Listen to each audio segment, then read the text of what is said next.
Hola, ¿qué tal? Qué bendiciones estar compartiendo la palabra del Señor en este bloque de tiempo de la palabra.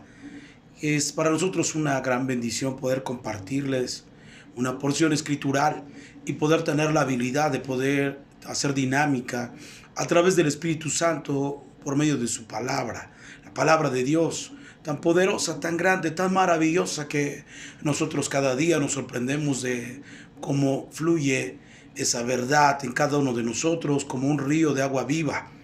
Por tanto, hoy en el tiempo de la palabra, yo quiero compartir una porción escritural que se encuentra en San Juan capítulo 2 y en el verso 13.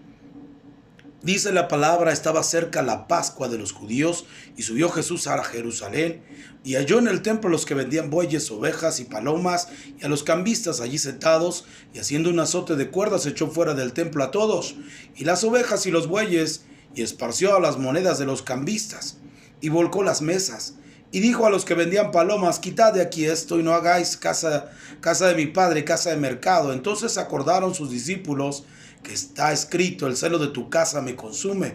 Y los judíos respondieron y dijeron: ¿qué señal nos muestras, ya que haces esto? Y respondió Jesús y les dijo: destruid el templo, en 3 días lo levantaré. Y dijeron luego los judíos: en 46 años fue edificado este templo, y tú en 3 días lo levantarás.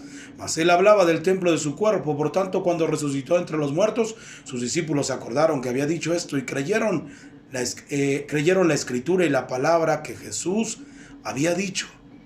Y hablar en este periodo, en este tiempo de la palabra, un poco meditando San Juan capítulo 2, verso 13, compartir esta porción escritural me llena de gozo y de alegría, porque el centro de todo esto es precisamente lo que dice el verso 13, y dice: estaba cerca la Pascua. Y eso es muy importante, porque cada uno de nosotros debemos de entender lo que el Señor Jesús quiere introducir a través de la Pascua. En este episodio, el que acabamos de leer de estos pasajes bíblicos, nos muestra que el Señor Jesús se enoja porque mira el templo como un mercado. La gente lo ha hecho un tiempo de transición, un tiempo de comercio, la iglesia.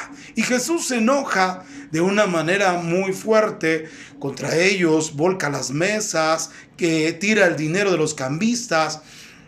De manera que podemos ver el enojo de Jesús. Pero todo se concentra en la parte del capítulo 2, verso 13 que acabamos de leer. Porque dice la escritura que estaba cerca la Pascua de los judíos. Y esto es muy interesante. Todo se va a mover en perspectiva de lo que Jesús está tratando de enseñar. Pero en la mente de Jesús se encuentra la perspectiva de la Pascua.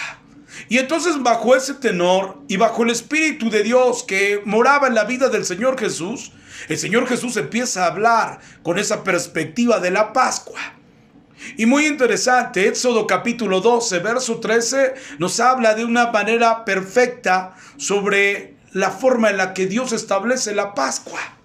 Dice la escritura que Moisés escucha a Dios. Dios le da instrucciones a Moisés y le dice: esa será la Pascua. En el tiempo en el que Moisés es enviado por Dios para sacar a su pueblo, para llevarlo a un objetivo y a un propósito, pero sin embargo Egipto no deja ir a su pueblo.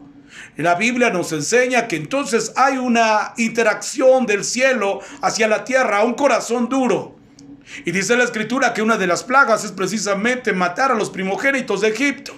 Pero Dios les da instrucciones y le dice: ustedes celebrarán la Pascua, de manera que cuando pase el espíritu de muerte, ustedes tendrán que haber puesto sangre en el dintel de sus puertas, y entonces el espíritu de muerte no entrará a sus casas. Tendrán la habilidad de poder entender que Dios es sobrenatural, que Dios no es un mito, que no es un cuento, que es una realidad fluyendo a través de su palabra. Y eso es lo que hace en Éxodo capítulo 12. Le da las instrucciones y dice la escritura en el capítulo 12 del verso 13 y 14. Nos habla que les da instrucciones y les dice: el espíritu de muerte no tocará, la plaga de mortandad no entrará a sus casas. Y sigue diciendo en el verso 22 y 23, hablando sobre que esto debería de ser aconsejado a las siguientes generaciones para que ellos puedan tener la fe de lo que significa realmente la Pascua. Por eso, teniendo en mente las palabras Jesús, cuando Él entra a ese lugar, es el tiempo cercano de la Pascua. Sin embargo, en el templo, en la iglesia o en el lugar donde Él está moviendo, dice la Escritura que toda la gente tiene una mentalidad de querer hacer transacciones, tener que hacer comercio dentro de la casa de Dios. Y eso nos habla que no precisamente que los negocios sean malos, sino nos habla que realmente la gente tiene perspectiva en su mente para ganancias personales. Y eso es lo que ellos dejaron de interactuar con respecto a la Pascua. La Pascua se convierte en un momento religioso y no en un efecto poderoso que pasó en la antigüedad. En Éxodo capítulo 12, verso 13, donde Él nos habla que la Pascua era la forma en la que Dios cubría nuestra vida, que Dios nos enseñaba que dependíamos de Él y que su mano poderosa estaba sobre cada uno de nosotros. Y eso es lo que no debemos de olvidar. Y en este tiempo que a veces escuchamos tantas cosas que son adversas y a veces hace que la gente y el creyente pierda la fe, es importante que el Señor Jesús, a través de este capítulo 2, en el verso 13, nos recuerda la Pascua. Y nos enseña que esto debe de ser enseñado por generación de generaciones. Y esto nos da la perspectiva de entender entonces que Dios sigue siendo vigente en este tiempo, porque eso tendría que haber sido explicado a los hijos de nuestros hijos y de todas las generaciones, en su mente y en su corazón, tenerlos presentes para este tiempo, precisamente tenerlo. Por eso es que Moisés pasa esta situación del espíritu de muerte que atraviesa el pueblo de Egipto, y realmente dice que la plaga y la mortandad fue para la gente de Egipto, la gente que no creía, la gente que no conocía de Dios.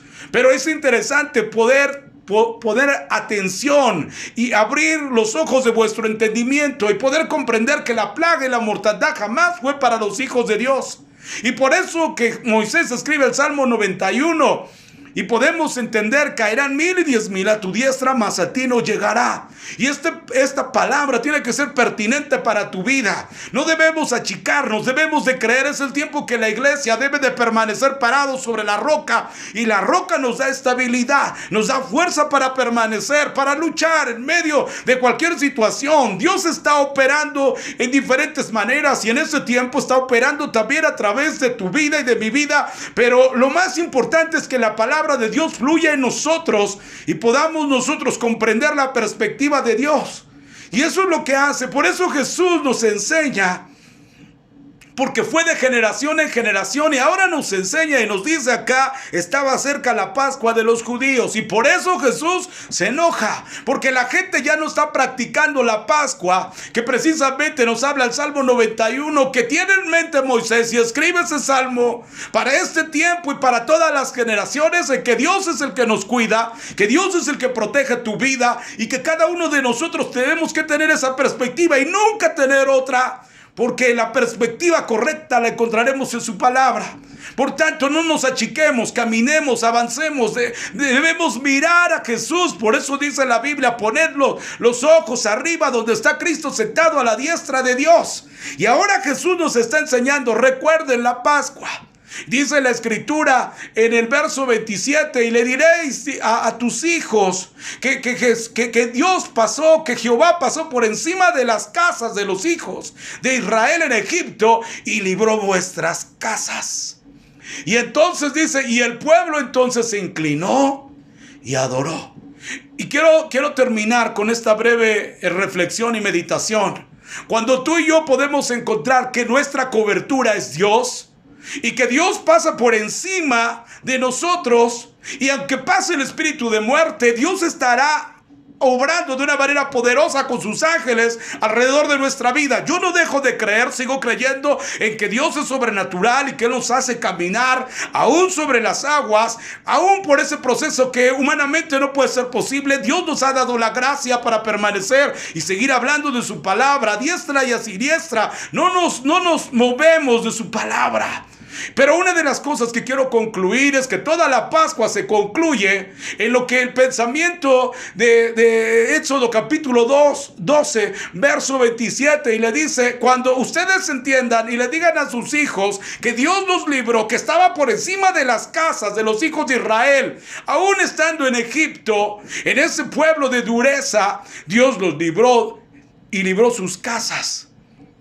Y esto tendríamos que hablarle a nuestras generaciones, a nuestros hijos, que Dios sigue vigente, que aunque hay bastantes situaciones adversas, Dios sigue siendo fiel contigo y conmigo.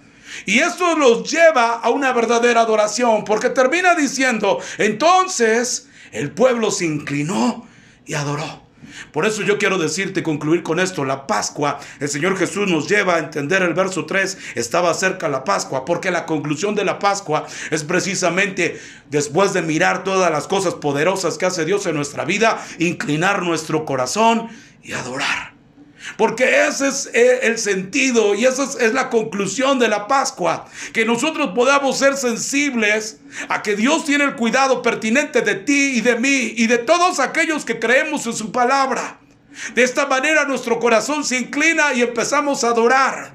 Es decir, que la Pascua nos lleva a adorar de la manera correcta. La iglesia necesita adorar, tener su pensamiento en aquel tan poderoso que nos cuida, nos protege en cada momento. Y eso es lo que Dios está haciendo en este tiempo.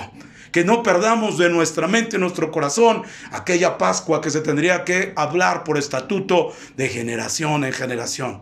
Y en esta generación, la Pascua sigue siendo la conclusión de nuestra libertad, de nuestra habilidad para adorar y darle a Dios gracias. Un corazón agradecido siempre multiplica. Y eso es lo que yo quiero que usted pueda comprender en esta meditación. Que Dios les bendiga, tengan un excelente día, y que la paz de Dios y la gracia del Señor siga operando, pero sobre todo su fe, y tengamos confianza en su palabra. Que Dios les bendiga a todos. Hasta luego.